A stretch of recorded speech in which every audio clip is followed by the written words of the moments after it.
Hello নিয়াস, আজকে একটা pass fail অঙ্ক কীভাবে অতি সহজেই সমাধান করা যায় তার প্রসেসটা দেখব। চলো শুরু করা যাক। কোনো পরীক্ষায় বাংলায় 52%, গণিতে 42% এবং উভয় বিষয়ে 17% ফেল করে, তবে শতকরা কতজন ছাত্র উভয় বিষয়ে পাস করে? দেখো, এই প্রবলেমটা আমি কীভাবে ডায়াগ্রামের সাহায্যে সলভ করি। ধরো আমাদের এটা 100 জন ছেলে আছে, 100 কি আছে, বাংলায় আছে 52%, এটা আমাদের 52% কি বাংলায়, গণিত আছে 42, তাহলে এটা আমাদের গণিত, ম্যাথে আছে 42, আর উভয় বিষয় কত 17%, তাই এটা আমাদের উভয় বিষয় কত 17%।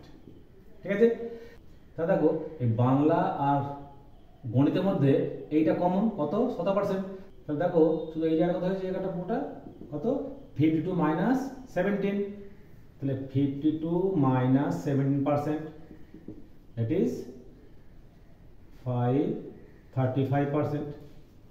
একইভাবে এই জায়গাটা শুধু ম্যাথে কত আছে 42% মাইনাস 17% দ্যাট ইজ 25%।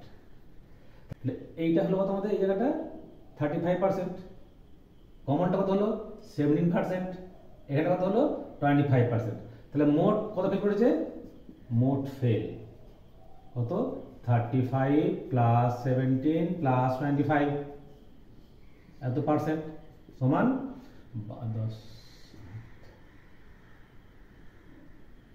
77%।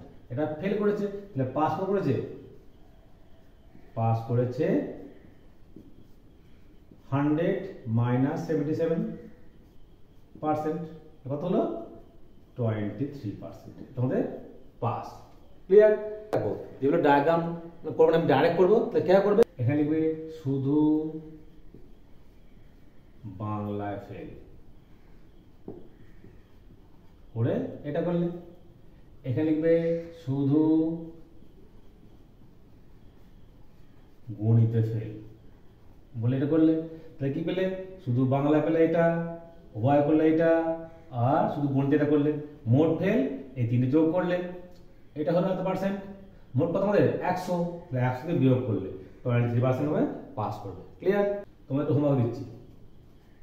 কোনো পরীক্ষায় বাংলায় 50%, গণিতে 40% এবং উভয় বিষয়ে 20% ফেল করেছে, তবে শতকরা কতজন ছাত্র উভয় বিষয়ে পাস করেছে? Option A 30%, option B 40%, option C 50%, option D 60%। তোমরা কমেন্ট করে জানাবে কোনটা সঠিক উত্তর, লাইক করবে, শেয়ার করবে। Okay, thanks for watching my video.